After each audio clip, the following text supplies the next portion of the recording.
नमस्कार, मैं हूँ रविंद्र शर्मा, आपका स्वागत है आपके अपने यूट्यूब चैनल मेरे साथ देश की बात।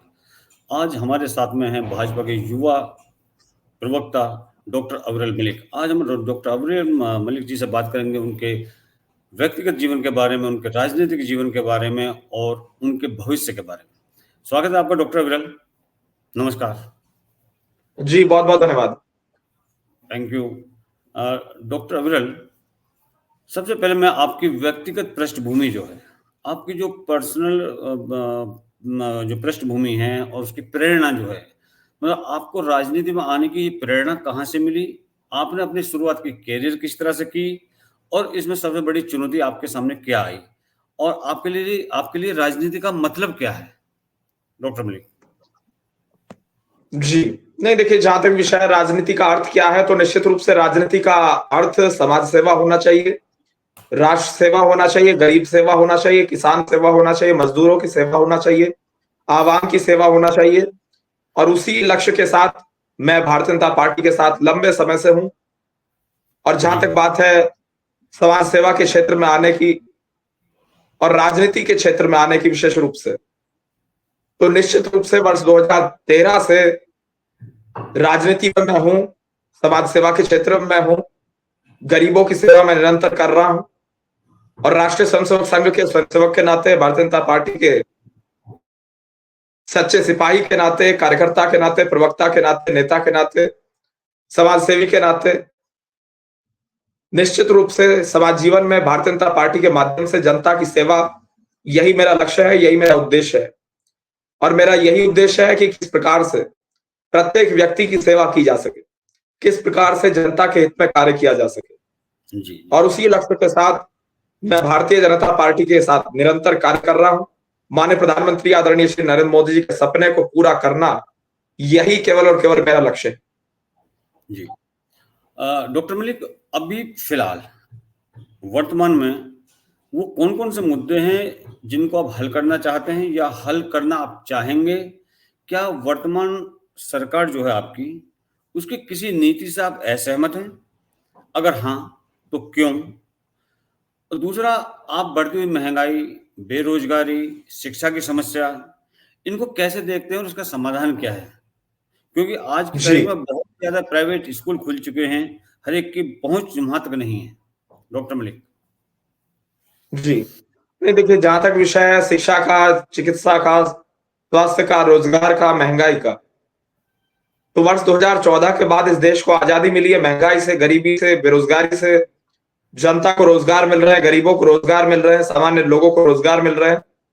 जातिवाद, परिवारवाद और भ्रष्टाचार के ऊपर कड़ा प्रहार करने का कार्य माननीय प्रधानमंत्री श्री नरेंद्र मोदी जी के द्वारा किया गया है। और उसके साथ साथ जहां तक बात है भारतीय जनता पार्टी के लक्ष्यों की, और जहां तक आपका विषय है कि किस प्रकार से मेरा लक्ष्य रहेगा राजनीति में और क्या मुख्य मुद्दे, तो जनसंख्या नियंत्रण निश्चित रूप से मेरे लिए एक मुख्य मुद्दा है। और पीओके निश्चित रूप से मेरे भी एजेंडे में, हमारी पार्टी के भी एजेंडे में। हमारी पार्टी भी चाहती है कि किसी प्रकार से पीओके भारत का हिस्सा था, है और रहेगा। और जहां तक बात है पीओके की, पीओके आज भी भारत का था, कल भी भारत का है, परसों भी भारत का रहेगा, हमेशा भारत का ही रहेगा। और जी, जहां तक विषय है जनसंख्या नियंत्रण का, बिना जनसंख्या नियंत्रित किए निश्चित रूप से भविष्य में इस देश में गृह युद्ध जैसे हालात उत्पन्न हो सकते हैं। क्योंकि जहां तक संसाधनों का विषय है, इस देश में संसाधन लिमिटेड है, हर जगह संसाधन लिमिटेड होते हैं। तो इसीलिए मैं समझता हूं कि जनसंख्या नियंत्रण कानून आना अत्यंत आवश्यक है। लेकिन वो केवल सरकार के ऊपर बर्डन डाल देना कि सरकार लाएगी, ये भी अनुचित है। जनता को जगाना, जनता को जागरूक करना, जनता को, समाज को जगाकर इस संबंध में जागरूकता पैदा करना अत्यंत आवश्यक है, जिसमें मीडिया, सोशल मीडिया, समाज सेवी, राष्ट्र सेवी, राजनीतिज्ञ जितने भी लोग हैं, सबका अहम योगदान होना आवश्यक है और हो सकता है। जहां तक बात है जनसंख्या नियंत्रण की, और आपने रोजगार की बात की, चाहे बेरोजगारी की बात हो, रोजगार की बात हो, स्वरोजगार की बात हो, शिक्षा की बात हो, चिकित्सा की बात हो, देश को आगे ले जाने की बात हो, देश को आगे बढ़ाने की बात हो, देश के विकास की बात हो, हर एक मुद्दा जनसंख्या से जुड़ा हुआ है। क्योंकि जहां तक बात है संसाधनों की, इस देश में संसाधन, जमीन, पेयजल, हर चीज लिमिटेड है, कुछ भी चीज अनलिमिटेड बिल्कुल नहीं। तो उसी श्रृंखला में जहां तक मेरा नजरिया है, जहां तक मेरा मानना है, उस अनुसार जनसंख्या नियंत्रण कानून आना इस देश में अत्यंत आवश्यक है। निश्चित रूप से निकट भविष्य में पीओके भी आएगा, डॉक्टर जनसंख्या मलिक नियंत्रण कानून भी आएगा। 370 को हमने हटाने का काम किया, 3 तलाक बिल को हमने लाने का काम किया। डॉक्टर मलिक, इसमें तो बहुत मेरे 2 सप्लीमेंट्री हो रहे हैं। आपने कहा जनसंख्या नियंत्रण बिल। मैं एक बात पूछना चाहूंगा कि जिस वक्त पिछले टेनोवर में जब आपके पास में सब बहुमत था लोकसभा के अंदर में अच्छी तरह से, मतलब you are in the perfect position, उस वक्त आप ये बिल नहीं ला पाए, क्या आप सोचते हैं कि इस बार आप ये बिल ला पाएंगे? दूसरा, अभी आपने वक्फ बोर्ड का एक बिल लाए थे आप, वो आपको जेपीसी को भेजना पड़ा था तो क्या होगा नहीं। अभी? क्या आप देखिए, सोचते हैं 3 तलाक पर भी हमने महत्वपूर्ण फैसला लिया। हर विषय पर हम महत्वपूर्ण फैसले ले, जो भी राष्ट्र सेवा में देश हित में आवश्यक होते हैं, गरीब के हित में आवश्यक होते हैं, निश्चित रूप नहीं, से भारतीय जनता पार्टी और माननीय प्रधानमंत्री आदरणीय श्री नरेंद्र मोदी जी के नेतृत्व वाली सरकार आप डॉक्टर अहम मलिक, फैसले लेगी। डॉक्टर मलिक, आप एक युवा नेता हैं, आपकी युवा सोच है, आप भी उसी तरह से बात करें जिस तरह से कि जो पुराने बुजुर्ग हमारे नेता रहे उस तरह से। मैं सिर्फ ये पूछ रहा हूं कि जो आप एक तरफ कहते हैं कि जनसंख्या नियंत्रण बिल वो आएगा, कब आएगा? अगर वक्फ बोर्ड का जो रूल था उसके बाद जो बाकी वार्षिक एक्ट जो था वो तो ओवरनाइट आ सकता है, तो अब किस चीज का इंतजार है? या आपने पिछले टेनोर में क्यों नहीं किया? मोदी जी को हम लोग लेके आए हैं, ये देश लेकर के आया, वो कुछ सोच करके लेकर के आया था, उसमें से शायद ही कुछ पूरा होता है दिख रहा है। लेकिन हाँ, साइड बाय साइड अगर हम देखें कि इंटरनेशनली हम स्ट्रांग हुए हैं, इसमें कोई दो राय नहीं है। लेकिन अभी सबसे ज्यादा जो आवश्यकता है वो है जनसंख्या बिल के ऊपर में। जनसंख्या बिल लाया जाए और उसको पूरी तरीके से इम्प्लीमेंट किया जाए, चाहे उसमें अपोजिशन चीखे चिल्लाए कुछ भी करे, क्योंकि ये चीज देश हित में है। जहां तक मेरा मानना कि आपको नहीं लगता कि ये जो जनसंख्या बिल के विरोध में लोग खड़े हो जाते हैं, विपक्ष खड़ा हो जाता है, क्या इसके पीछे सीटों का चक्कर नहीं है? क्योंकि उनको पता है कि जिस समुदाय की जनसंख्या जितनी ज्यादा होगी उसकी वोट परसेंटेज भी उतना ही ज्यादा होगा। डॉक्टर मलिक, नहीं, देखिए, हमने 370-35 को समाप्त करने का कार्य किया है। जो भी फैसला लिया पहले जनता को अवगत करा के, जनता से समर्थन प्राप्त करके ही लिया। और जहां तक बात है जनसंख्या नियंत्रण कानून की, जनसंख्या नियंत्रण कानून सरकार ले आए, उसका उस प्रकार से लाभ नहीं होगा जब तक जनता जागरूक नहीं होती है जनसंख्या नियंत्रण के प्रति, जनता खुद से डिमांड नहीं करती है उसके लिए, तब तक केवल कानून ले आने से ग्राउंड पर कोई परिवर्तन आ जाएगा। मैं नहीं समझता कि इस प्रकार से कोई परिवर्तन आ पाएगा। जहां तक बात है जनसंख्या नियंत्रण की, सबसे पहली बात है इसमें जन जागरूकता, लोगों को जागरूक करना। और उसके जी, मैं ये जानना चाहूंगा कि लोगों को कितने सालों तक जागरूक किया जाएगा? हमको 78 साल हो चुके हैं आजाद हुए को, कितने साल तक हम इनको जगाएंगे? ये कोई नींद में सोए हुए हैं क्या? मुझे ये बताएं। अब एक समुदाय सोया हुआ है, बिल्कुल एक समुदाय जगा हुआ, क्या करा जाए? इनको घंटे बजाए जाएंगे कानों पर? ये तो एक ऐसी चीज, अगर कांग्रेस ओवरनाइट कुछ कर सकती है, कुछ भी बिल ला सकती है, तो ये वाली सरकार क्यों नहीं ला सकती? मेरा सवाल ये है, सिर्फ मेरा जी, सवाल है इस देश का हित। और ये जनसंख्या बिल इस देश के हित में नहीं, ये जनसंख्या इतनी जो ज्यादा है इस देश के हित में नहीं है। जी, जनसंख्या वृद्धि निश्चित रूप से जितनी होनी चाहिए उतनी आवश्यक है। लेकिन अगर कोई भी चीज ओवर में हो रही है, ज्यादा मात्रा में हो रही है, जनसंख्या वृद्धि बड़े स्तर पर हो रही है, जो कि इस देश के लिए नुकसानदायक है, खतरनाक है, तो उतनी जनसंख्या की वृद्धि की ना कोई आवश्यकता है। और जहां तक बात है हमारे दो जनसंख्या नियंत्रण कानून और जनसंख्या समाधान फाउंडेशन, जिस प्रकार से बात कर ली जाए गिरिराज सिंह जी की, तो निरंतर गिरिराज सिंह जी के नेतृत्व में जनता को जगाने का कार्य किया जा रहा है, जनता को जागरूक करने का कार्य किया जा रहा है। आवश्यक है कि इसी प्रकार से साउथ इंडिया के अंदर भी जागरूकता आनी जरूरी है।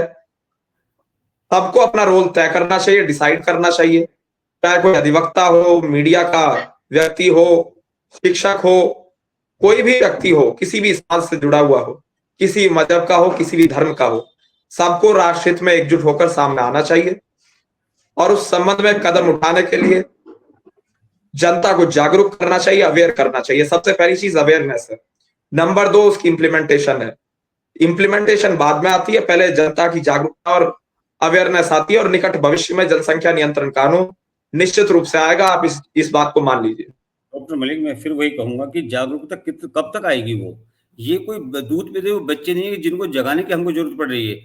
ये स्पून फीडिंग बच्चे नहीं है कि जिनको चम्मच से दूध हम पिलाया जाए, खाना खिलाया जाए, तब ये लोग जागेंगे। अब जरूरत है स्ट्रिक्ट एक्शन लेने की। और मैं ये कहूंगा आपसे कि आप सरकार को बोलिए, क्योंकि आप वर्तमान सरकार के प्रवक्ता हैं, कि जिनके 2 से ज्यादा बच्चे हैं उनके वोटिंग राइट्स खत्म कर दीजिए, उनकी जितने भी गवर्नमेंट प्रिविलेज हैं सभी को आप बंद कर दीजिए। खैर, हम अगले पॉइंट की तरफ बढ़ रहे हैं। डॉक्टर मलिक, जो अभी आगामी चुनाव होने वाले हैं उसके लिए आपकी पार्टी की रणनीति क्या है? क्योंकि पिछले इलेक्शन में जो लोकसभा इलेक्शन हुए थे उसमें आपने देखा ही था कि क्या हुआ है। और विपक्ष के किस आरोप से आप सबसे ज्यादा सहमत नहीं हैं और क्यों? और किस प्रकार का चुनावी सुधार आप लोग चाहते हैं, डॉक्टर मलिक? उसके बाद मैं लौटूंगा डॉक्टर केशव पंडित के पास। डॉक्टर मलिक जी, नहीं, जहां तक बात है देश में परिवर्तन की, और जहां तक आपने बात की है चुनावों की, तो चुनाव में भारतीय जनता पार्टी पूर्ण रूप से सशक्त है, मजबूत है, और जमीनी स्तर पर हमारे कार्यकर्ता मजबूत हैं। हम जमीन पर चुनाव लड़ने वाले लोग हैं। जनता के मध्य में हमारे कार्यकर्ता जा रहे हैं, संवाद स्थापित कर रहे हैं, जनता हमारे साथ है, विकास के मुद्दे पर हम चुनाव लड़ रहे हैं। जनता को विश्वास है भारतीय जनता पार्टी के ऊपर, माननीय प्रधानमंत्री मोदी जी के सबके साथ, सबके विकास, सबके विश्वास, सबके प्रयास के नारे पर। उस आधार पर भारतीय जनता पार्टी निश्चित रूप से आगे बढ़ रही है और बढ़ेगी। जहां तक बात है भारतीय जनता पार्टी की, हम डेवलपमेंट की बात करते हैं, हम पॉवर्टी को समाप्त करने की बात करते हैं, हम लोगों को एजुकेटेड करने की बात करते हैं। और जहां तक विपक्ष की बात है, विपक्ष का क्या एजेंडा है? ये करप्शन को बढ़ावा देते हैं, और हम सेल्फ लास्ट रखते हैं, नेशन फर्स्ट रखते हैं। ये फर्क है भारतीय जनता पार्टी में और अदर पॉलिटिकल पार्टीज में।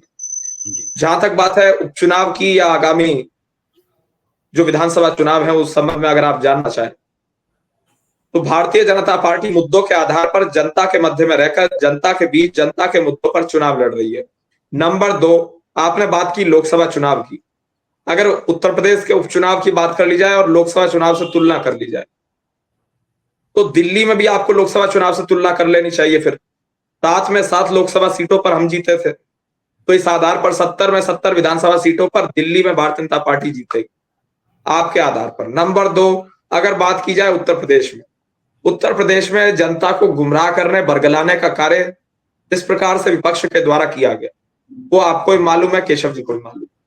इन्होंने कहा कि संविधान समाप्त कर दिया जाएगा, संविधान हटा दिया जाएगा, जबकि केशवानंद भारती केस ये कहता है कि कॉन्स्टिट्यूशन ऑफ इंडिया के बेसिक स्ट्रक्चर में किसी प्रकार का अमेंडमेंट पार्लियामेंट ऑफ इंडिया नहीं कर सकती है। उसके बावजूद भी केशवानंद भारती केस को बगैर पढ़े अगर कोई व्यक्ति बोल देता है तो ये मेरी समझ से बाहर है।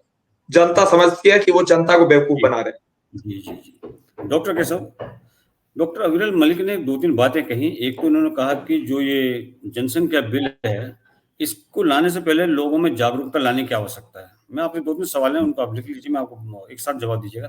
पहली बात तो ये कि जागरूकता कितने सालों तक चाहिए, पहली चीज। दूसरी चीज, जो जनसंख्या नियंत्रण के बारे में जो अब तक एडवर्टाइजमेंट वगैरह हम देखते थे वो हिंदी में हुआ करता था। हम दो हमारे दो बच्चे सुखी परिवार, ऐसा होता था। तो ये केवल हिंदी में ही क्यों, बाकी भाषाओं में क्यों नहीं?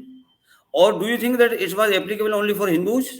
First thing. दूसरी चीज, इन्होंने बात करी कि हमने दिल्ली की बात नहीं करी, हमने दिल्ली के सातों सीटें की। देखिए, अच्छाई तो एक छोटी होती है लेकिन बुराई की तरफ ज्यादा ध्यान जाता। आपने वहां सीटें जीती, बहुत अच्छी बात है, लेकिन आपने अपने जो आपकी पॉलिसीज थी उन्हीं के चलते हुए यूपी के अंदर में इतनी सारी सीटें घटी आपकी। तो मैं तो आपसे जो घटा है उसके बारे में पूछूंगा। बढ़ा है वो अच्छी बात है, तो घटा है वो घटा क्यों, क्या कारण रहा था उसका? डॉक्टर केशव पंडित जी, देखिए, जागरूक होने की बात रही तो देश में जागरूकता कई बार आई है, ऐसा नहीं है। अटल जी जिस समय प्रधानमंत्री बने तो उस समय भी देश जागरूक हुआ। अगर जागरूक नहीं हुआ होता तो कैसे जीतते? चाहे इसके बाद में लाल बहादुर शास्त्री के लिए जागरूकता आई हो देश की, तो उस पर भी जो है देश जागरूक हुआ और शास्त्री जैसा हमें जो है प्रधानमंत्री मिला। उसके बाद फिर जागरूकता आई, देश में नरेंद्र मोदी जैसा प्रधानमंत्री दिया। तो इतना ही जनता कर सकती है, क्योंकि जनता ना तो कानून तोड़ सकती है, ना ही कानून बना सकती है। दोनों चीजें जो है ये जनता के लिए नहीं है। तो जाहिर सी बात है कि जनता जिस चीज के लिए जागरूक हो सकती थी वो काम कर दिया। अब जनता कानून बनाने का अधिकार न रखती है और नहीं तोड़ने का अधिकार रखती है। काम नेताओं का है, नेता ही कानून तोड़ सकते हैं। नहीं, मैं कंप्लीट कर दूं। डॉक्टर कैसे, मैं आपको एक और मिनट जो इंटरप्ट आप करूंगा सवाल, डॉक्टर। जी जी हाँ, जो डॉक्टर आप कैसे, सवाल कर रहे थे मैं मैं आपको उसी पर आ रहा हूँ। मैं इंटरप्ट करके एक उसमें सप्लीमेंट्री ठीक है, देता हूँ। ठीक है, ठीक है। आप क्या सोचते हैं कि अभी तक जनता जागरूक करनी है, जागरूक नहीं हुई? ये चूरन हर एक सरकार बेचती हुई आई है, ये चूरन इनका आज भी बिक रहा है। नहीं, आप जागरूक करने के नाम पर ये तो बेवकूफ बनाने वाली बात हुई। जैसे कहा जाए कि हम वोटिंग का अधिकार खत्म कर देंगे मुसलमानों का, ठीक है, तो वो कहेंगे कि हम वोट नहीं डालेंगे, कोई बात नहीं, हम 40 करोड़ की जिस दिन 400 करोड़ हो जाएंगे तो हम तुम्हें खुद ही घर से निकाल के बाहर फेंक फेंक के आ जाएंगे, नहीं निकलोगे तो काट देंगे तुम्हें। तो वो जगह जगह ऐसा करते हैं। तो जगाने के नाम पर किस तरह से जागें? जागने का मतलब क्या है? आपके पीछे जाकर के कोई अपनी जान दे दे? इस तरह से जी जागे? जागने का मतलब है कि वोट देना, आपको तीसरी बार बिठा दिया। जनसंख्या नियंत्रण पहली बार आ जाना चाहिए था। जनसंख्या नियंत्रण बहुत जरूरी है। 3 करोड़ से देखिए आप 40 करोड़ हो गए, तो आप सोचिए जनसंख्या नियंत्रण बहुत जरूरी है। और साफ तौर पर जनसंख्या नियंत्रण में 2 से तीसरा होगा तो वो बच्चा अवैध करार हो जाएगा, वो सीधा सा आर्मी अडॉप्ट कर लेगी भाई। या तो कुछ ऐसी चीजें आप ले आओ कि 2 से 3 हो ही नहीं, जबरदस्ती। जी मतलब ये चीज है जबरदस्ती चाइना की तर्ज पर करने की आवश्यकता है, जिसमें कोई लाग लपेट नहीं, ये जगाने भगाने वाला ये तो सब ड्रामा है कि नहीं जागे जागे। हिंदू कितना जागेगा? जो जागे हैं वो भी सो जाएंगे अगर जगाने का चक्कर रहेगा। जाग गए, आपको तीसरी बार जिता दिया, चौथी बार फिर जिताएंगे, इतना ही जाग सकते हैं ना। अब जागने के नाम पर फिर और कितना जागे, ये भी है ना। सारे जी जागेंगे, उस चक्कर में हम कट जाएंगे। जी जी डॉक्टर मलिक, ये जो भ्रष्टाचार है, जब आपकी सरकार आई थी, जब मोदी जी आए थे तो उन्होंने बोला था भ्रष्टाचार जड़ से खत्म कर दिया जाएगा। एक तो भ्रष्टाचार के ऊपर काबू पाने के लिए आपकी सरकार ने क्या कार्य किया है? दूसरा, आपकी सरकार के तहत सभी कार्यों में पारदर्शिता सुनिश्चित की जा रही है। और जो ये भ्रष्टाचार है, आज भी सारे के सारे भ्रष्टाचारी जितने भी हैं टॉप क्लास के, देखिए भ्रष्टाचारी उनकी भी कैटेगरी होती है, lower, middle and top. Middle और लोअर पे तो शायद आपने कंट्रोल किया, लेकिन जितने टॉप क्लास के भ्रष्टाचारी हैं, कल्प्रिट्स हैं, आपने तो उनको आज तक छुआ तक नहीं। क्या ये सरकार डरती है उनसे, या उनके रसूख से डरती है, या सोचती है कि अ, इन्होंने करा तो कोई बात नहीं, चलो थोड़ा सा हम भी कर लें? क्या ये वाली विचारधारा भी लेकर के चल रहे हैं आप, डॉक्टर मलिक? देखिए ना, किससे सरकार डरती है ना घबराती है, ना सरकार को कोई समस्या है। जो सरकार को सही लगता है जनता के हित में, जो भी जनता के हित में होता है वो फैसला निश्चित लिया जाता है। चाहे वो छोटा फैसला हो बड़ा फैसला हो, हमें इस चीज से कोई फर्क नहीं पड़ता। और कुछ लोग सोचते हैं कि ये फैसला ले दिया तो समाज में बवाल हो जाएगा, उससे भी हमें कोई फर्क नहीं पड़ता। लेकिन फैसला जनता के हित में होना चाहिए, केवल ये हमारा उद्देश्य है।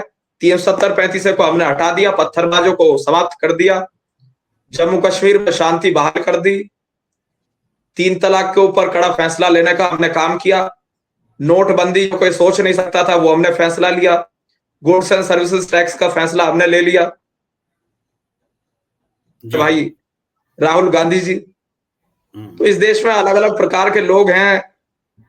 कुछ हैं जो जीएसटी को, गुड्स एंड सर्विसेज टैक्स को गब्बर सिंह टैक्स कह देते हैं, विद्वान लोग हैं इस देश में। तो ऐसे लोगों के बारे में कुछ कहना अपना समय बर्बाद करने जैसी बात है। लेकिन हाँ, जहां तक हमारा उद्देश्य है, हम गरीब के लिए काम कर रहे हैं, गांव गरीब का हित सुनिश्चित निश्चित किया जाएगा। और जहां तक जनसंख्या नियंत्रण कानून की बात है, जनसंख्या नियंत्रण कानून की बात किसने सबसे पहले उठाई? जो समाज जीवन में है, राजनीति में है, या फिर देश की सेवा निरंतर कर रहे हैं, ऐसे गिरिराज सिंह जी हैं जिन्होंने जनसंख्या नियंत्रण के संबंध में बोलना प्रारंभ किया, जनसंख्या नियंत्रण कानून बने इसकी मांग की। उसके बाद जितने भी सोशल साइंटिस्ट खुद को कहते हैं, पॉलिटिकल एनालिस्ट खुद को कहते हैं, या पत्रकार खुद को कहते हैं, या समाजसेवी कहते हैं, या सोशल एक्टिविस्ट कहते हैं, या अधिवक्ता हैं, ऐसे लोग सामने आए और इस विषय पर अपने विचार रखना प्रारंभ किए और इन विषयों पर डिबेट प्रारंभ हुई। तो उसके बाद कह देना कि भारतीय जनता पार्टी जनसंख्या नियंत्रण कानून के लिए कुछ नहीं कर रही है, तो गिरिराज सिंह जी कौन है? क्या केंद्र में कैबिनेट मंत्री नहीं है? क्या उनके द्वारा निरंतर जनता को जागरूक नहीं किया जा रहा है? जी और ये केवल पार्लियामेंट ने ऑर्डर दे दिया, कानून बन गया, उससे क्या काम चल जाएगा? नहीं चलेगा। जी जी सबसे आवश्यक है जनता को समझाना कि जनसंख्या नियंत्रण किस लिए जरूरी है। जनसंख्या नियंत्रण जरूरी है क्योंकि अगर जनसंख्या नियंत्रण कानून इस देश में नहीं आया तो लोगों को समानता का अधिकार जो है वो समाप्त हो जाए। जो संविधान समानता का अधिकार देता है वो समानता का अधिकार चला जाए।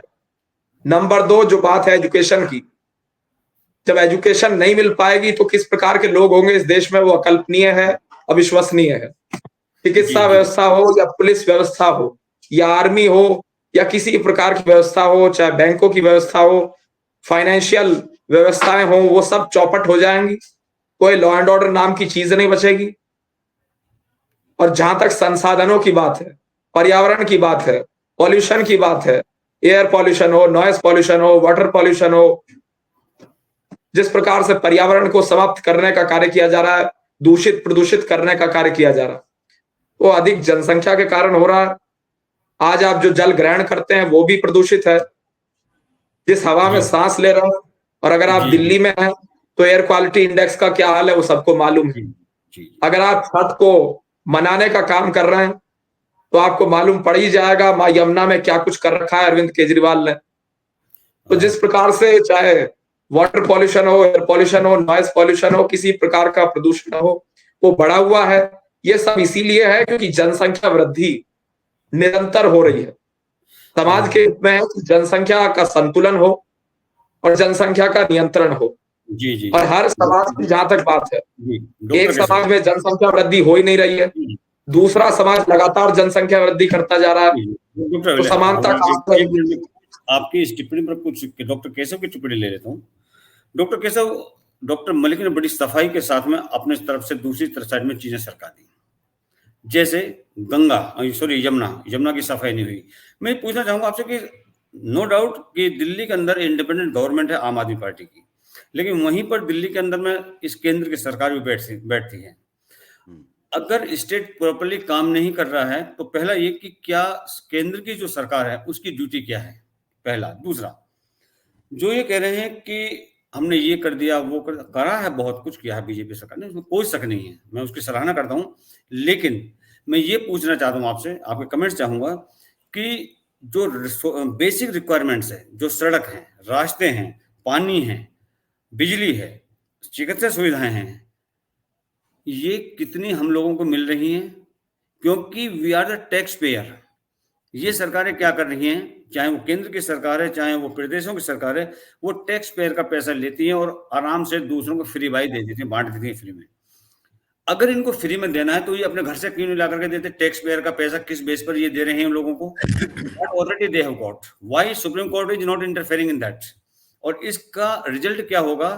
We have seen in Sri Lanka also, Vietnam के अंदर भी यही हुआ। बड़ी अच्छी अर्थव्यवस्था थी दोनों देशों की, लेकिन फ्री के चक्कर में वो देश बर्बाद हो गए हैं। दूसरा, ये जितनी भी आप डॉक्टर मलिक ने गिनवाई है चीजें, जनसंख्या बिल है, ये बार बार जनसंख्या बिल पर कहते हैं कि जी जागरूकता लानी है, जागरूकता लानी है। मैं ये पूछना चाहूंगा, मैं आपके कमेंट्स ये चाहूंगा कि जागरूकता कितने साल के अंदर आएगी? 100 साल, 200 साल, कितने साल के बाद में? क्या सरकारें बिल्कुल अपंग है? अपंग मतलब हाथ पैर उनके बंधे हुए हैं कि they can't take any immediate action?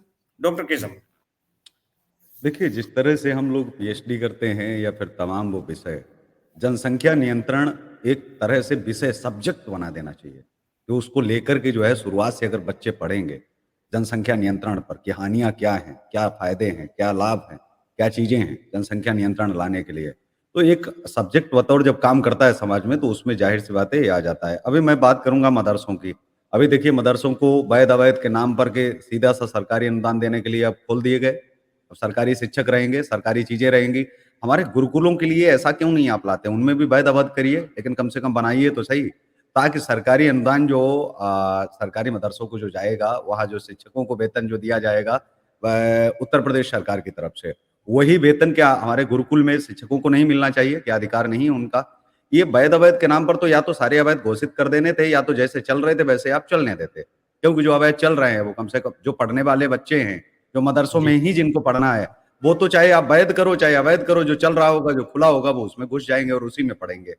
लेकिन आप सरकारी पैसे पर उन मदरसों से मौलवियों को आप पालेंगे, निकालेंगे, कितना खतरनाक, कितना विवश है। पहला तो ये है। दूसरा, भारत के जो 8 लाख मंदिर हैं जो भारत सरकार के कब्जे में हैं और जिनकी कमाई से जो विधर्मियों को एक तरह से हम कहें कि उनको हज की सब्सिडी जाती है, और हज में जो सब्सिडी जा रही है, या फिर तमाम ऐसे काम जिनको लोग पसंद नहीं करते हैं, और मंदिर में जो चढ़ावा है वो विभिन्न राज्य सरकारों के अंतर्गत राज्य सरकारों को जाता है। तो अब जो वो उनका पैसा है वो दान पुण्य का पैसा है। मैं तो पहले वैसे आपके नेटवर्क के माध्यम से अपील करूंगा कि मैं उनको हिंदू ही नहीं मानता जो सरकारी मंदिरों में चढ़ावा चढ़ाते हैं, वो हिंदू हो ही नहीं सकते। पहला तो ये है, और अगर वो अपने आप को हिंदू साबित करते हैं तो वो चढ़ावा बंद करें। पैसा कहीं भी दे दें, किसी भिखारी को दे दें, लेकिन मंदिरों में चढ़ावा पैसा उनको बंद कर देना चाहिए। तो मंदिरों को या तो छोड़ दें, या तो फिर समान धार्मिक स्थल नियंत्रण कानून लाने की पहल करनी चाहिए। इसके लिए भी एक जागरूकता हो कि मस्जिद भी आएगी, चर्च भी आएगा, गुरुद्वारे भी आएंगे, बौद्ध मठ भी आएगा, और सारे के सारे आएंगे। वो सभी का पैसा आने वाला, उनके ट्रस्ट अकाउंटों में आने वाला पैसा, उस पर सीधा गवर्नमेंट का अधिकार होगा। 10%, 5% जो भी दिया जाएगा वो बराबर दिया जाएगा, कि चाहे मंदिर का हो, जो उनके रख रखाव वगैरह के लिए 10%, 20% जो दिया जाएगा वो वैसे दिया जाएगा, बाकी कोई पैसा नहीं होगा। तो या तो उनके मदरसों को सीधा उनके जो मस्जिदों से या तो जोड़ दिया जाए, क्योंकि वहां पैसा आ ही रहा है, उससे मदरसे संचालित हो, सरकारी पैसे की जो बर्बादी हो, जिससे मैं एक तरह से कहूं कि जो टेररिस्ट विचारधारा है वो पैदा होगी, तो ये बंद होगी। सरकारी पैसे पर ये जो है जिहादी नहीं पलेंगे और बढ़ेंगे, जिसकी बात हमेशा मलिक जी भी कहते हैं, जिहाद नहीं बढ़ना चाहिए। तो जिहाद न बढ़ने का एक तो कारण ये है कि नहीं बढ़ेगा, और देश के अंदर अपनी आप जो फ्री की सरकारें जो कर रही है ना, फ्री, ये बंद हो जाएगा 1 घंटे में। अगर केंद्र एक कानून ले आए, मंदिरों को केवल छोड़ दे और कह दे कि नहीं, आज के बाद में मंदिर किसी राज्य सरकार के कंट्रोल में नहीं रहेंगे। एक तो जो साउथ वालों के अंदर जो दिमाग में अभी भूसा भरा हुआ है, वो 1 घंटे में नशा उतर जाएगा इस चीज का कि जो फ्री बांटने वाला है ना, वो अपने आप खत्म हो जाएगा, भाजपा हर जगह से जीत जाएगी। मैं कहता हूं केजरीवाल जी जो दिल्ली के मंदिरों से जो पैसा आता है ना, केजरीवाल जो उससे सैलरी देते हैं जो मस्जिदों के मौलवियों को, वो बंद हो जाएगा जिस दिन एक कानून आ गया। मंदिर जिस दिन छोड़ दिए गए, उस दिन बहुत सारे राज्य जो फ्री की रेवड़ियां बांटते हैं, वो रेवड़ियां अपने आप समाप्त हो जाएंगी। ये मैं कह रहा हूं कि बहुत छोटी छोटी चीजें हैं, लेकिन बहुत बड़ी चीजें हैं अगर आप इन पर विस्तृत अध्ययन करो। तो इनको अगर छोड़ने का प्रयास किया जाए, और इनके लिए बहुत सारे संगठन सड़क पर उतरे कि नहीं, छोड़ना ही पड़ेगा, नहीं तो सारे धार्मिक स्थल लेने पड़ेंगे। तो मैं ये चाहूंगा कि मलिक जी इससे कितना सहमत असहमत है, कि क्या मंदिरों को छोड़ने के उसमें है कि इन सभी संगठनों को सड़क पर उतरना चाहिए, ताकि ये रेवड़ियां जो सरकारें बांटती हैं किसके पैसे से, हिंदुओं के पैसे से, वो बंद हो। मौलवियों को जो वेतन जाता है, सैलरी जाती है, वो बंद होगी। तो बहुत सारी तमाम योजनाएं जो हैं वो खत्म हो जाएंगी एक झटके में, जो अवैध योजनाएं हैं, जो घटिया योजनाएं हैं। जी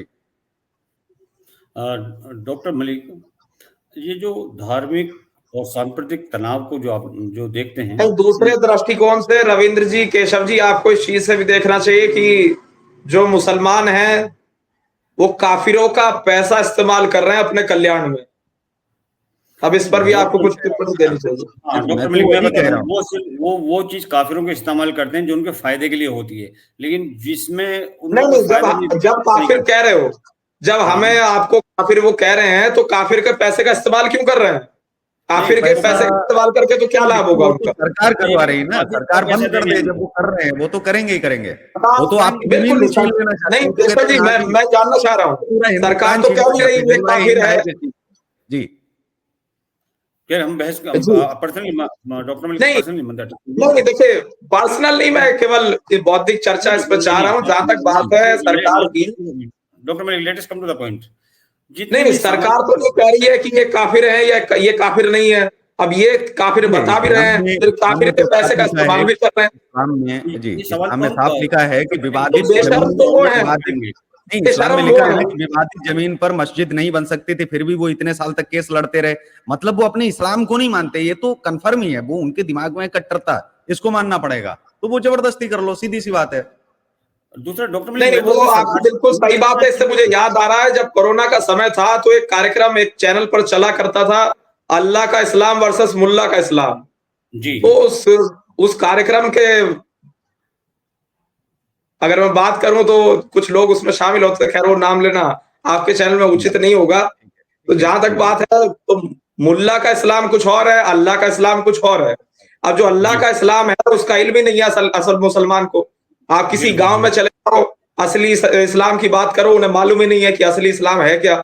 अब जो मस्जिद में मौलाना साहब पढ़ा रहा है, उतना ही इस्लाम इन्हें मालूम है।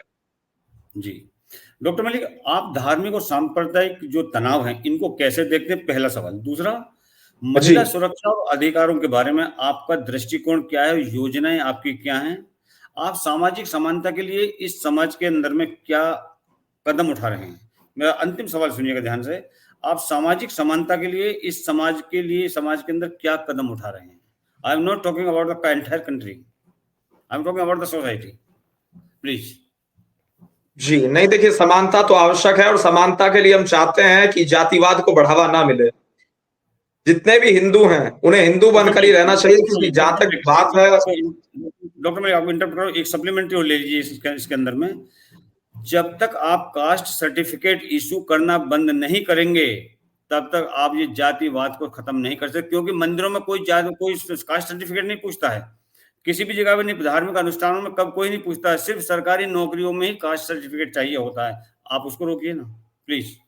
जी नहीं, देखिए अगर इस आधार पर तय कर लिया जाए कि लिखा क्या जा रहा है, तो लिखा तो बहुत कुछ जाता है। आप हो सकता है पीएचडी हो, सामने वाला हो सकता है 10वीं पास भी ना हो, तो उस आधार पर समाज में समानता और असमानता नहीं होती है। समानता का पैमाना क्या है, वो ये है कि जो हमारे समाज में अब तक चला आ रहा है कि ये जाट है, ये निचली जाति से है, ये ऊपर की जाति से है, तो इस आधार पर हिंदू समाज में तय किया जा रहा है। मेरा मानना यह है कि आप ब्राह्मण होंगे, हो सकते हैं, पर आप एक हिंदू हैं। मेरे अनुसार मैं एक जाट हूं, मैं हो सकता हूं, लेकिन सबसे पहले मैं एक सनातनी हूं, एक हिंदू। तो जब तक ये विचारधारा लोगों की नहीं बनेगी तब तक समानता पॉसिबल नहीं है, इक्वालिटी इस देश में पॉसिबल नहीं है। जहां तक बात है दलितों की, दलितों का सम्मान करना चाहिए, दलितों को जो उनका हक मिलना चाहिए वो प्राप्त उन्हें एक प्रकार से हो रहा है आज के समय में। लेकिन हाँ, लोगों को भी प्रयासरत होना चाहिए जो ऊंची जात से आते हैं कि वो छोटी जाति वालों को प्रायोरिटी दें, आगे बढ़ाने का काम करें, समानता की बात करें, सामाजिक समरसता। चाहे माननीय प्रधानमंत्री नरेंद्र मोदी जी की एक पुस्तक है ज्योतिपुंज, अगर उसमें आप पढ़ेंगे तो आपको मालूम पड़ेगा कि किस प्रकार से राष्ट्रीय स्वयंसेवक संघ सामाजिक समरसता को बल देने का कार्य करता है। लेकिन इन चीजों की चर्चा नहीं की जाती। असल में आपका प्लेटफॉर्म है, चर्चा कर रहा है, लेकिन जो दूसरी मीडिया है वो चर्चा नहीं करती है कि माननीय प्रधानमंत्री नरेंद्र मोदी जी ने कौन कौन सी पुस्तकें लिखी, उसमें किस प्रकार से राष्ट्रीय स्वयंसेवक संघ को डीपली एक्सप्लेन करने का काम किया। अब मैं केशव जी को तो निजी रूप से जानता हूं, केशव जी हर हफ्ते 2-4-5 पुस्तकें पढ़ने का काम करते हैं, तो इन्होंने पढ़ी होगी ज्योतिपुंज, निश्चित रूप से मुझे विश्वास है। जहां तक बात है ज्योतिपुंज की अगर बात कर ली जाए, मोदी जी ने किस प्रकार से उसमें एक्सप्लेन किया और बड़े डीपली एक्सप्लेन किया है कि जात पात समाप्त होनी चाहिए, जातिवाद नहीं होने चाहिए। उसको देखकर पढ़कर समझ में आता है उसकी मूल भावना क्या है। राष्ट्रीय स्वयंसेवक संघ की स्थापना 27 सितंबर 1925 को होती है, और जिस प्रकार से राष्ट्रीय स्वयंसेवक संघ की बात कर ली जाए, जी मेरी आवाज आ रही है अब तक? जी जी जी जी जी जी बोलिए। नहीं, देखिए जहां तक संघ की बात कर ली जाए, नागपुर में स्थापना होती है, डॉक्टर केशव बलराम हेडगेवार जी, गुरु गोलवलकर जी के द्वारा स्थापना की जाती है। इसके उद्देश्य क्या है? राष्ट्रीय स्वयंसेवक संघ का प्रमुख उद्देश्य है सामाजिक समरसता। जब आप शाखा में जाएंगे, कोई छोटी जाति का व्यक्ति जाएगा, वहां सब इक्वल है, वहां जी के साथ संबोधित किया जाएगा, आपके गोत्र को भी नहीं बोला जाएगा। जो आपका नाम है रविंद्र जी, इस प्रकार से वहां संबोधित करने का आपको काम किया जाएगा। ये राष्ट्रीय स्वयंसेवक संघ की एक बहुत बड़ी दूरदृष्टि मैं समझता हूं, और समाज में परिवर्तन आया है, हजारों शाखाएं देश भर में चल रही हैं। जहां तक बात है सामाजिक समरसता की, इसमें इस चीज को भी समझना चाहिए। मुसलमान की जहां तक बात है, कोई कांग्रेस का नेता होगा मुसलमान में, ये नहीं कहेगा शिया है, सुन्नी है, खान है, कुरैशी है, शाह है, नफली है, ये मुस्लिम ओबीसी है, मुस्लिम जनरल है, मुस्लिम दलित है, वो नहीं कहेगा। लेकिन केशव जी को कहेगा केशव जी आप ब्राह्मण हैं, मुझे कहेगा कि मैं जाट हूं, किसी यादव को कहेगा कि वो यादव समाज से बिलोंग करता है, राजपूत समुदाय से बिलोंग करता है। तो हिंदुओं को जातियों में विभाजित करने का षड्यंत्र है। जबकि ये एक व्यक्ति है जय फिलिस्तीन वाला, हैदराबाद से आता है, वो जय फिलिस्तीन वाला व्यक्ति प्रोटेक्ट करने के लिए पहुंच जाता है फिलिस्तीन को, लेकिन नहीं बोलता कि 29 अक्टूबर को जो घटना छपी है हिंदुस्तान अखबार में, जाकर पढ़ लेनी चाहिए। अहमदिया वर्सेस मुस्लिम लाहौर में होता है। अहमदिया बेटी को, अहमदिया समुदाय की लड़की को धर्म परिवर्तन कराने का प्रयास किया जाता है जबरन रूप से पाकिस्तान में। असुद्दीन ओवैसी का, अखिलेश यादव का किसी विपक्ष के नेता का कोई कमेंट नहीं आता। अब इसे क्या कहा जाए? डॉक्टर मलिक, मैं आपको इंटरप्ट करूंगा 1 मिनट के लिए। आपने बोला जय फिलिस्तीन वाली जो बात आपने कही थी, उस वक्त संसद के अंदर में कितने हिंदू बैठे हुए थे? क्या सभी के मुंह के अंदर दही जमा हुआ था, फेविकोल लगा हुआ था? Why they have not raised this point? Why that person was not suspended from the parliament? It means it's our mistake, we should not blame to another community. Please continue. जी नहीं, देखिए, जहां तक आपकी बात है कि ये हमारी मिस्टेक है, हमारी गलती है, तो भारतीय जनता पार्टी ने निश्चित रूप से आवाज उठाने का काम किया था असदुद्दीन ओवैसी जी के विरुद्ध। तो ओवैसी ने जो बयान दिया बिल्कुल निंदनीय है, संसदीय परंपराओं को तोड़ने वाला है। साथ साथ मैं मानता हूं कि संसद के नियमों के विरुद्ध है। जी। और ये हम भारतीय जनता पार्टी के लोग तय नहीं करते हैं किसे रहना है संसद में, किसे सस्पेंड करना है। ये प्रक्रिया के आधार पर तय किया जाता है। लेकिन इनकी विचारधारा स्पष्ट होती है। एक कहता है कि हिंदू झूठ बोलते हैं, असत्य बोलते हैं, सारे दिन असत्य बोलने का काम करते हैं, नफरत फैलाते हैं। दूसरा जय फिलिस्तीन करता है। तो इन चीजों से स्पष्ट होता है कि असदुद्दीन ओवैसी कांग्रेस पार्टी की बी टीम है, समाजवादी पार्टी की बी टीम असदुद्दीन ओवैसी है। ये चीज जरूर स्पष्ट हो जाती है। और इंडी गठबंधन का एक प्रकार से मैं समझता हूं हिस्सा है असदुद्दीन ओवैसी। जी। जहां तक बात है भारतीय जनता पार्टी की, हम समाज को जोड़ते हैं तो वो समाज को तोड़ते हैं। अलग अलग तरीके से समाज को तोड़ने का काम किया जाता है। आज आवश्यकता है नेताजी सुभाष चंद्र बोस जी को पढ़ने की, आज आवश्यकता है स्वामी विवेकानंद जी को पढ़ने की, कि किस प्रकार से स्वामी विवेकानंद जी ने पूरे विश्व में भारत के नाम को ऊंचा करने का काम किया, सनातन को आगे बढ़ाने का और हिंदू धर्म को मजबूत करने का और वैश्विक पटल पर झंडा फहराने का काम विवेकानंद जी ने किया। तो उसी प्रकार से माननीय प्रधानमंत्री मोदी जी कर रहे हैं। इस बात को देखने की आवश्यकता है। जी। डॉक्टर केशव, जिस तरह से डॉक्टर मलिक ने कहा कि किसी के ऊपर एक्शन लेने के लिए या किसी को पार्लियामेंट से निकालने के लिए पार्लियामेंट रिस्पॉन्सिबल नहीं है, तो मैं ये जानना चाहूँगा, हमारा जो माननीय उच्च न्यायालय, सर्वोच्च न्यायालय है, सुप्रीम कोर्ट, वो बाकी तो सभी छोटे छोटे मुद्दों पर स्वतः संज्ञान लेते हैं। जो वहाँ पर आदरणीय है हमारे, वो अपना संज्ञान लेते हैं।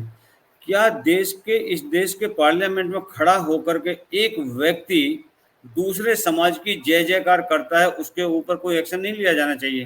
डॉक्टर केशव जी, देखिए, दो चीजें हैं। क्या ये देशद्रोह नहीं है? मैं अविरल जी की इस बात से सहमत हूं कि इस देश के अंदर, भारत के अंदर, यहीं पर तो जागरूकता चाहिए देश को।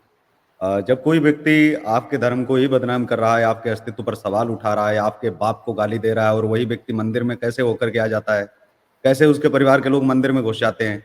सोमनाथ मंदिर के लिए तो पटेल जी को धन्यवाद करता हूं, और इस बात के लिए भी खास तौर पर कि इस पर इतनी बार आक्रमण हुआ, उसके बाद में वहां जाकर जो हिंदू होगा वही घुस पाएगा। और हालांकि वहां पर वो जातिवाद चिल्लाते थे, वो अपनी जाति नहीं बता पाए, तो उनको वहां से जो है लात मार करके जो है भगा दिया गया वहां के हिंदुओं ने। उसके लिए धन्यवाद भी करना चाहिए, और ऐसा ही हर मंदिर में कर देना चाहिए। क्या पता कोई दूसरा बम फोड़ने जा रहा हो, किसी के धर्म से अगर लगाव है तो आप धर्म ग्रहण कर लीजिए, फिर आप आराम से उस धार्मिक स्थल पर जाइए। धार्मिक स्थल, तीर्थ स्थान कोई घूमने फिरने वाली जगह थोड़ी है। अगर घूमने फिरने वाली जगह होती तो क्या सऊदी अरब में उनकी जो है मस्जिदों में क्या जो काफिर हैं, जिन्हें जिस भाषा में कहते हैं, क्या वो लोग जा पाते? डॉक्टर केशव, मैं ये जानना चाह रहा था कि इस जब ओवैसी ने पूरे पार्लियामेंट के अंदर बोला था जय फिलिस्तीन, तो जो सुप्रीम कोर्ट बाकी छोटी छोटी मसलों को अपना नहीं, देखिए रविंद्र जी, मैं बता देता हूँ, जहां तक सुप्रीम कोर्ट की आपने बात की है, तो सुप्रीम कोर्ट या जुडिशरी इसमें इंटरफेयर नहीं कर सकती है। जो पार्लियामेंट के मैटर होते हैं, सुप्रीम कोर्ट मतलब पार्लियामेंट के अंदर में खड़ा होकर के कोई भी देशद्रोह के नारे लगाएगा, वो मान्य है? नहीं, वो पार्लियामेंट में इंटरफेयर नहीं कर सकते। 102/4 के तहत भारतीय संविधान का अनुच्छेद 102 जो कहता है स्पष्ट रूप से कि उसकी सदस्यता समाप्त होनी चाहिए। मैं अनुच्छेदों से मेरा कुछ लेना, मैं सिर्फ ये जानना चाहता हूँ, इस देश के पार्लियामेंट में, जो कि इस देश की सबसे बड़ी पंचायत है, उसके बीच में खड़ा होकर के कोई देशद्रोह के नारे लगाए, क्या वो मान्य है? नहीं, यहाँ पर देखिए दो चीजें हैं। नहीं, मैं उस पर आ रहा हूँ। पंचायत में खड़ा होकर देशद्रोह के लिए सबसे बड़ी क्या है, हाँ बिल्कुल, मैं हाँ, ये लगाना, जैसे अगर वो पाकिस्तान जिंदाबाद अगर बोलते तो ये देशद्रोह का नारा होता। लेकिन जय फिलिस्तीन पर मैं आता हूँ। क्या होता है कि हर देश का एक दुश्मन देशों की एक लिस्ट होती है, जैसे कनाडा ने अभी भारत का जो है नाम निकाल दिया। दुश्मन देशों की लिस्ट में फिलिस्तीन नहीं है, पहले से ये बात आप क्लियर, आप इसको समझ लीजिए। फिलिस्तीन जो मैं है वो अभी आपको तक भारत सरकार के द्वारा जो निकाली जानी थी लिस्ट, उसमें दुश्मन देशों में फिलिस्तीन का कहीं नाम नहीं है। अगर दुश्मन देशों की लिस्ट में पाकिस्तान की तरह नाम होता और फिर अगर कोई जय फिलिस्तीन या फिलिस्तीन जिंदाबाद अगर बोलता तो वो देशद्रोह होता, पहला तो ये है। तो इसके कारण क्या है कि जय फिलिस्तीन बोल सकते हैं। अब यहाँ पर मैं दूसरा कारण आता हूँ कि ये तो ये हो गया कि इसलिए कि भारत सरकार ने नहीं डाला, और इसलिए भी नहीं डाला कि हमारी दुश्मनी भी क्या है फिलिस्तीन के साथ। जी, इजराइल की है तो जी, इजराइल जाने और वो उनका मामला जाने, जी, वो एक अलग है, विचारधारा के तौर पर हमारी दुश्मनी हो सकती है, लेकिन एक देश के तौर पर जो है दुश्मनी हमारी फिलिस्तीन के साथ नहीं है, क्योंकि फिलिस्तीन का कोई नागरिक न तो हमें क्षति पहुंचा पाया आज तक, ना हमें पहुंचाया है, ना हमने उनके नागरिकों को कोई क्षति पहुंचाई जी, है। जी, तो इस जी। कारण हमारा दुश्मनी का कोई मतलब नहीं है। अब दूसरा आता है जय, कि हम जय नहीं बोलेंगे भारत माता की, ये वही व्यक्ति है ना। हाँ, मैं वही तो कह रहा था। इसके लिए यहाँ पर दो चीजें हो सकती है, जैसे कुछ मुसलमान जो फतवा हाथ में लिए रहते हैं कि जैसे ही अगर किसी ने कुछ गलत काम किया, जय श्री राम का नारा लगाया या हिंदू लड़के शादी कर ली, तो तुरंत फतवा निकाल देते। फतवा ऐसा लगता है कि जेब में लिख पढ़ करके डालते, बस साइन ही करना बाकी रहता है, ठप्पा हमारा। तो ऐसे बहुत सारे मुस्लिम जो है भाजपा के पास भी हैं, तो इनको जागरूक करने चाहिए बहुत सारे मेरा कहने का मुसलमानों को मतलब इस सिर्फ बात के यही है लिए। जी जी, डॉक्टर नहीं कैसर, नहीं मेरा प्लीज कहने का कंप्लीट, मतलब। थोड़ा थोड़ा। जी, इनको ये जो बहुत सारे मुस्लिम जो हिंदुओं के पक्षधर हैं, ऐसे मौलानाओं से कहना चाहिए कि निवेदन है, अगर कोई भी देश विरोधी या इस्लाम विरोधी कम से कम काम करे, अगर जय का कॉन्सेप्ट है ही नहीं आपके इसमें, और जब ये बोला गया था तो तुरंत फतवा जारी कर देना चाहिए था। तो ऐसे मौलानाओं को जो बहुत सारे कहते हैं कि मैं देशभक्त हूँ, तो देशभक्त हैं और इस्लामिक भी हैं, कट्टर भी बने रहो भाई, तब भी तो फतवा जारी करना चाहिए था जब जय फिलिस्तीन बोला था। यहाँ पर जय शब्द की दिक्कत है, उसको लेकर के इस्लामिक लोग चाहते तो कर सकते थे फतवा। लेकिन लेकिन जिस आदमी को जय भारत कहने के लिए, जय माता कहने के लिए शर्म आती है, वो इस्लाम सामने आता है, उसने जय फिलिस्तीन किस तरह से कहा? मेरा मुद्दा वही था। डॉक्टर मलिक, जी भारत देखिए अंतर्राष्ट्रीय जो संबंध होते हैं वो एक बहुत देश की अर्थव्यवस्था के अंदर बहुत बड़ा सहयोग प्रदान करते हैं। भारत के पड़ोसी देशों के साथ में जो संबंध हैं, कुछों के साथ में बहुत अच्छे हैं, कुछों के साथ में बड़े इतने अच्छे नहीं हैं। उनको सुधारने के लिए आपकी नीति क्या है? और क्या भारत को वैश्विक भूमिका में कुछ बदलाव देखना चाहेंगे आप? जो वैश्विक हालात हैं हमारे, उसमें कुछ चेंज देखना चाहेंगे, और जो इंटरनेशनल पॉलिसीज़ हैं उसमें कुछ सुधार करना चाहेंगे? और दूसरा, जो हमारे पड़ोसी हैं, क्या हमको उनके साथ में, सारे पड़ोसियों के साथ में अपने संबंध सुधारने चाहिए? डॉक्टर मलिक। नहीं, देखिए, जहां तक बात है पाकिस्तान की, पाकिस्तान एक गोली चलाएगा तो भारत 2 गोली चलाएगा और मुंहतोड़ जवाब देगा। हमारी बिल्कुल नीति क्लियर है। नंबर 2, रही बात आतंकवाद की, किसी आतंकवादी को बख्शा नहीं जाएगा। और पाकिस्तान से जहां तक संबंधों की बात है, ये हमारे हाथ में नहीं है कि हम पाकिस्तान से संबंध ठीक करें। तालियां दोनों हाथ से बजती हैं, और पाकिस्तान अगर आतंकवाद की फैक्ट्री बना रहेगा, आतंकवाद को बढ़ावा देगा, तो आतंकवाद को बढ़ावा देने वाले और सैनिकों को शहीद करते रहने वाले ऐसे मुल्क से हमें किसी प्रकार का कोई संबंध मधुर रखना या अच्छा रखना, उस संबंध में हम कोई इस प्रकार की पहल नहीं कर सकते। जी, हाँ, हमारे तरफ से कोई गलत शब्दों का प्रयोग कभी पाकिस्तान के लिए नहीं किया गया, लेकिन जब आतंकवाद की बात आती है तो पाकिस्तान हो या कोई भी मुल्क हो, हम किसी मुल्क को नहीं बख्शेंगे। अगर कोई मुल्क भारत के ऊपर आक्रमण करने का काम किया पहले, चाहे किसी भी युद्ध की बात कर ली जाए, 65 के वॉर की बात कर ली जाए, 62 के वॉर की बात कर ली जाए, कारगिल युद्ध की बात कर ली जाए, तो भारत ने किस प्रकार से मुंहतोड़ जवाब दिया, इस विषय को देखना भी आवश्यक है। जहां तक बात है जो अपने नेबरिंग कंट्रीज हैं उनसे संबंध सुधारने की, बांग्लादेश हो, नेपाल हो, भूटान हो, कोई भी देश हो, चाहे श्रीलंका की बात की जाए, मालदीव की बात कर ली जाए, तो भारत के संबंध हमेशा अच्छे रहे हैं, अच्छे हैं, किसी प्रकार की समस्या नहीं है। जी, और ये सभी मुल्क भारत से मार्गदर्शन प्राप्त करते हैं। माननीय प्रधानमंत्री आदरणीय श्री नरेंद्र मोदी से मार्गदर्शन प्राप्त करते हैं। रही बात चाइना की, तो चाइना और पाकिस्तान की कमर तोड़ने का काम विशेष रूप से भारत ने किया है, इस बात को मानना आवश्यक है।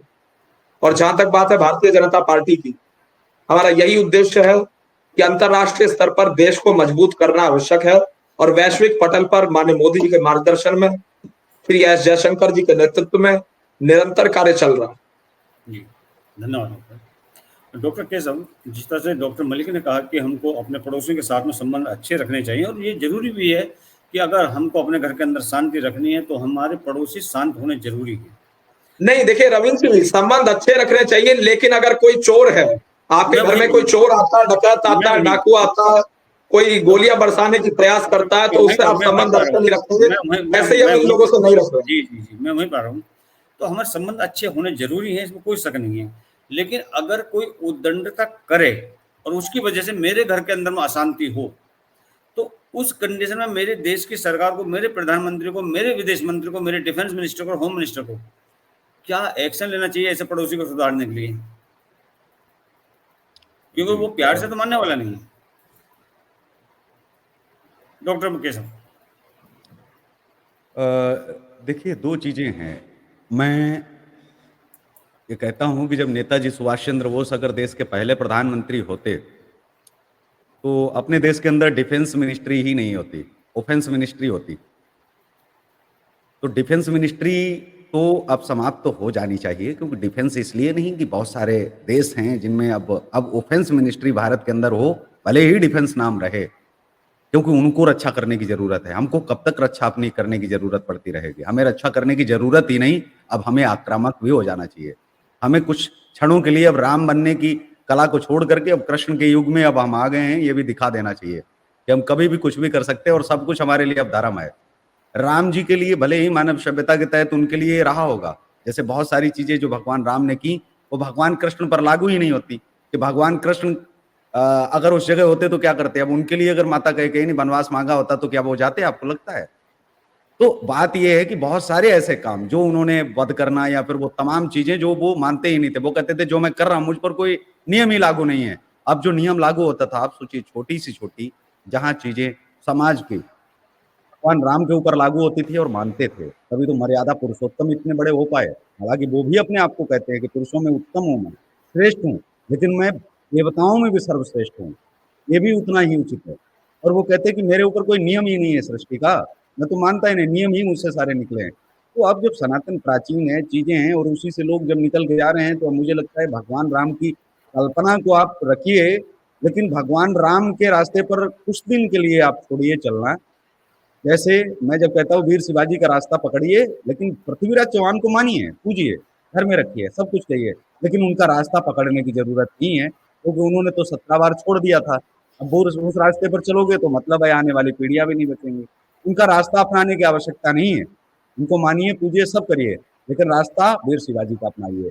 लेकिन भगवान राम को भी मानिए, पूजिए, सब कुछ करिए, लेकिन रास्ता भगवान कृष्ण का अपनाइए। तो अगर ये रास्ता अगर होगा तो आने वाले भविष्य में निश्चित तौर पर योगी जी से जो उम्मीद लग रही है कि कृष्ण राम जी के रास्ते पर तो मोदी जी चले हैं, अब कृष्ण के रास्ते पर एक ही व्यक्ति चल सकता है, और अगर सही मायनों में चल गए तो फिर देश की जो आज हम लोग कह रहे हैं ना डिफेंस डिफेंस जो चिल्ला रहे हैं, डिफेंस सिस्टम ही नहीं रहेगा, ऑफेंस आ जाएगा। पाकिस्तान रच्चा रच्चा चिल्लाएगा, त्राहिमाम शरणागतम का जो संस्कृत का शब्द है ना, वो उनकी वेबसाइटों पर नजर आएगा। जी, वो कहेंगे कि हम तो संस्कृत को ही मानते हैं। जी। डॉक्टर मलिक, आप भारत को आने वाले 10-15 सालों के अंदर किस दिशा में देखना चाहते हैं? आप अपनी विरासत के रूप में कौन सी एक चीज को छोड़ना चाहेंगे कि भाई ये चीज हम, हमारे पास जो ये विरासत थी, इसमें से हम इस चीज को तिलांजलि दे रहे हैं? मेरे इन 2 सवालों का बताइए। देखिए आने वाले 15 सालों की जहां तक बात है, आने वाले 15 सालों में इस देश में ना एक जिहादी होगा, ना एक आतंकवादी होगा, ना एक नक्सलवादी होगा, ना एक अपराधी होगा, ना माफिया होगा, ना गुंडा होगा, और ना एक बलात्कारी होगा। और उसके साथ साथ जहां तक आपने 15 साल के रोड मैप की बात की, तो ना एक खालिस्तानी होगा, ना कोई देश तोड़ने की बात कर सकेगा। इस प्रकार का देश हम चाहते हैं। हम चाहते हैं कि प्रत्येक व्यक्ति जो भी इस देश में है, जो भी नागरिक है, वो राष्ट्र सेवा की बात करे, राष्ट्र रक्षा की बात करे, कानून के आधार पर चलने की बात करे, संविधान के आधार पर चलने की बात करे। और जहां तक बात है सेकुलरिज्म की, सेकुलरिज्म क्या है? कुछ लोगों ने इसको बदनाम कर दिया, सेकुलर शब्द कुछ बदनाम सा हो गया। माननीय प्रधानमंत्री मोदी जी ने यूनिफॉर्म सिविल कोड के बजाय कहा कि मैं सेकुलर सिविल कोड चाहता हूं और सेकुलर सिविल कोड इस देश में आना चाहिए। जहां तक बात है सेकुलर की, सेकुलरिज्म का स्पष्ट अर्थ है मैं एक सच्चा हिंदू हूं, मैं अपने हिंदू धर्म का सही तरीके से पालन करूं, मुसलमान अपने इस्लाम को सही तरीके से माने, क्रिश्चियन अपने धर्म को माने, सिख अपने धर्म को माने, ईसाई अपने धर्म को माने, सब अपने अपने मजहब का, अपने अपने धर्म का सही तरीके से पालन करें, लेकिन दूसरे किसी भी व्यक्ति के रीति रिवाज में, किसी कार्य में या किसी भी धर्म के दूसरे मामले में कोई इंटरफेयर ना करें। और जहां तक बात है अगले 15 सालों की, मैं चाहता हूं कि ये देश जिहादी मुक्त राष्ट्र बने, आतंकवादी मुक्त राष्ट्र बने, आतंकवाद समाप्त हो, और जिस प्रकार से टुकड़े टुकड़े गैंग है, देश को तोड़ने की बात करने वाले लोग हैं, पत्थरबाज हैं, ये एक प्रकार से या तो सुधर जाएं या इस देश को छोड़ के चले जाएं। क्योंकि अगर इस देश के कानून को नहीं मानना, मैं बिल्कुल स्पष्ट रूप से आपके चैनल के माध्यम से कहना चाहूंगा, इसलिए जो भी व्यक्ति है इस देश में रहना चाहता है, उसे इस देश के संविधान को मानना होगा। अगर वो इस देश के संविधान को नहीं मानता है तो इस देश को छोड़कर चला जाए, हमें कोई फर्क नहीं पड़ता। जी। हम तो निवेदन करना चाहेंगे, जो संविधान नहीं मानता वो देश छोड़ के चला जाए।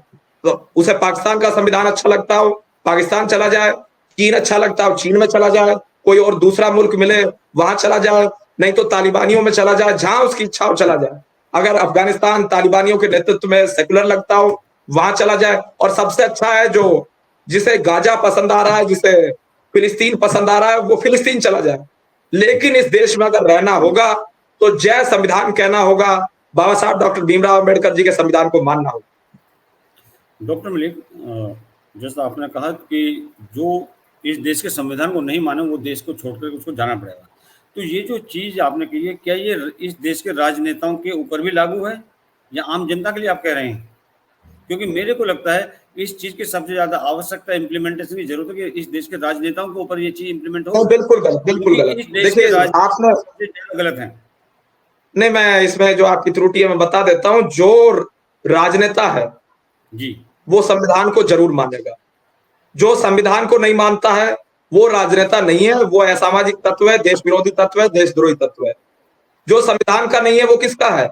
जो संविधान का अपमान कर रहा है वो इस देश का भी नहीं है, और उसे इस देश में रहने का कोई अधिकार नहीं है। डॉक्टर केशव, जिस तरह से डॉक्टर मलिक ने कहा कि इस देश का जो भी नेता है वो इस देश के संविधान को मानेगा, क्या ये सत्य है आपके आपके विचार में?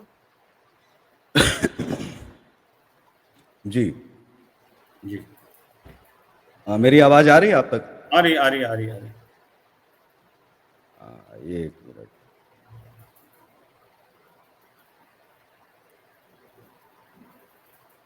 जी, आप कुछ कह रहे थे?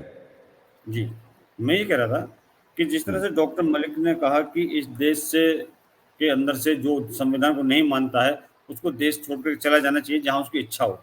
मैं ये जानना चाहता हूं कि क्या ये चीज़ इस देश की आम जनता के लिए एप्लीकेबल है या इस देश के राजनेताओं के लिए भी? देखिए, अब ये तो मैं सिर्फ केवल इतना ही कहूँगा कि इन जैसे सवालों का तो कोई अर्थ नहीं है कि संविधान ऐसी चीज़ नहीं करता। जी, समझा नहीं, सुनो आवाज़ नहीं। होता तो लोगों के अंदर डर होता, और ये केवल एक बयानबाजी है जो राजनीतिक तुष्टीकरण में जो बयान दे दिया जाता है कि जो नहीं मानता है जोड़ के चला जाए।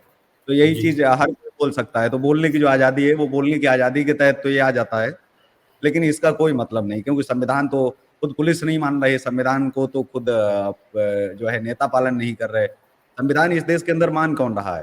तो इस हिसाब से अगर ये कर दिया जाए, और मुझे लगता है कि 1 घंटे में पूरा देश खाली हो जाएगा, 125 करोड़ लोग निकल जाएंगे, थोड़े बहुत बचेंगे जो सही रूप में सही ढंग से जो पालन कर रहे हैं, और सबसे जी, पहले तो नेता निकल जाएंगे इस देश में, नेता तो कोई बचेगा ही नहीं, 2-4 छोड़ के, और 2-4 जी, भी नहीं बचेंगे। मुझे लगता है कि अगर संविधान को पूरी तरह से अगर ये कह दिया जाए कि संविधान का पालन पूरी तरह से आप करिए, पूरी तरह से पालन तो कोई भी नहीं जो है कर रहा है, तो नेताओं के बाद में इस देश का सिस्टम रहेगा ही नहीं।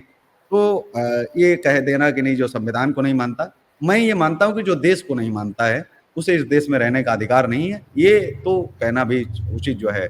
संविधान एक अलग चीज़ है, संविधान की बहुत सारी चीज़ें हम नहीं मानते हैं। संविधान के अंदर लिखी हुई चीज़ों का न मानना ही तो संविधान को न मानना है। अगर ये कहा जाए तो ये भी ठीक रहेगा। हाँ, जैसे उसके अंदर आरक्षण है वो हम नहीं मानते हैं, जातिवाद है बहुत सारे लोग सहमत होंगे, हम नहीं हैं। जी, तो इस तरह से संविधान की बहुत सारी चीज़ें हम लोग नहीं मानते हैं, और वो इसलिए विरोध करते हैं, और उसको विरोध करते रहेंगे जो चीज़ें संविधान के अंदर गलत जी। है। तो उसके कारण निकलना एक अलग विषय है, लेकिन क्योंकि दोनों चीज़ें अलग आ जाती हैं। देश विरोधी अगर कुछ है, उसे डॉक्टर देश के केशव, अंदर नहीं होना मैं चाहिए। 2 चीज़ का कंपैरिज़न चाहूँगा मैं आपसे जी। कि प्रधानमंत्री के रूप में नरेंद्र मोदी बेहतर या जवाहरलाल नेहरू बेहतर? अ, बिल्कुल जाहिर तौर पर जो है लोग चाहेंगे ही कि नरेंद्र मोदी जैसा ही प्रधानमंत्री अगर मिलता है तो सही मायनों में डिसीजन बहुत सख्त ले पाता है, और देश के लिए, राष्ट्र के लिए सबसे ज्यादा समर्पित प्रधानमंत्री जो है वो नरेंद्र मोदी। और भावी प्रधानमंत्री के लिए राहुल गांधी बेहतर या अखिलेश यादव बेहतर? मैं इन दोनों में प्रधानमंत्री तो खैर नहीं देखता हूं। हाँ, ये मानता हूं कि अभी इनको राजनीति सीखने की बहुत ज्यादा जरूरत है, लेकिन अगर भावी प्रधानमंत्री के रूप में मुझसे अगर कोई पूछता है तो मुझे लगता है कि हेमंत बिस्वा शर्मा से कोई बेहतर नहीं हो सकता है। योगी जी से भी अच्छा सुशासन चलाने के लायक एक लंबा अनुभव है, और यूसीसी से लेकर के हर चीज का एक बड़ा तकड़ा अनुभव है। जी जी। जी। मैं ये एक चीज और पूछना चाहूंगा आपसे अंत में कि हमारे देश के अंदर में जो एजुकेशन है, इसके अंदर में क्या क्या सुधार होना चाहिए? खैर आपने पहले बताया था, लेकिन फिर एक बार अंत में आप बताइए क्या क्या हमको उसके अंदर में करना चाहिए जो हमारी एजुकेशन अच्छी हो। देखिए, सुधार में ये होना चाहिए कि जब हम गाय पर निबंध लिखाते हैं, गाय पर निबंध एक तो जैसे बंद हो, गाय पर निबंध क्या लिखना, गाय पर क्या निबंध लिखाते हैं कि गाय की 4 टांगे होती हैं, गाय को मतलब एक तरह से एजुकेशन में क्या हमारे दिमाग में बताते हैं कि ये पशु है। तो ये वहां पर एक तो ये बंद होनी चाहिए कि निबंध जैसी चीजें अगर हैं तो ये एजुकेशन को बहुत डीपली पढ़ने की जरूरत है। उसके अंदर जो किताबें चल रही हैं, क्या वो हमारे धर्म विरुद्ध तो नहीं है? एक तो जो गाय जी को लेकर के, नहीं भाई यहाँ पर भैंस का भी तो हो सकता था, बकरी का हो सकता था, गाय पर ही क्यों? तो गाय को लेकर के जो चीज जो है कही जा रही है, तो उसके अंदर जो बहुत सारी चीजें हैं जिनको लेकर के हमारे बच्चों का दिमाग जो है बटता है, वो चीजें विषाक्त हैं, विष की तरह हैं, उनको निकाल देना चाहिए। इनको लेकर के एक तरह से पढ़ाया जाना चाहिए। आ से अनार क्यों होना चाहिए? आ से अनपढ़ हो जाना चाहिए, ज्ञा से ज्ञानी होना चाहिए, ताकि लगे लोगों को कि हमारी वर्णमाला ऐसी आ से लेकर के ज्ञा तक क्रांतिकारियों के नाम पर जो है वर्णमाला हो जानी चाहिए। इस देश की संस्कृति के आधार पर वर्णमाला हो जानी चाहिए। तो ए से लेकर के जेड तक भी ऐसा बदलाव होना चाहिए, क्योंकि बहुत सारे देशों में है जो अपनी संस्कृति को बढ़ाने के लिए, मतलब आप छोटे से जब आप आगे बढ़ेंगे तो तभी भारत जो है बढ़ेगा। आज से अखंड आर्यावर्त क्यों नहीं होना चाहिए? आज से अखंड भारत क्यों नहीं होना चाहिए? अखंड भारत की अवधारणा यहीं से तो पैदा होगी, बच्चे की शुरुआत से। तो ये चीज अगर होगी तो वो बच्चा, हर बच्चा पढ़ेगा। तो जाहिर सी बात है कि इन चीजों को बदलने की जरूरत है। जो 5 साल की उम्र तक बच्चे में आ जाता है वही रहता है पूरे जीवन भर, 50 साल तक तो वही रहता है, मेरा ये मानना है। जी, बहुत बहुत धन्यवाद डॉक्टर केशव, डॉक्टर मलिक, दोनों का आपका धन्यवाद। जय श्री राम, जय भारत। जय श्री राम।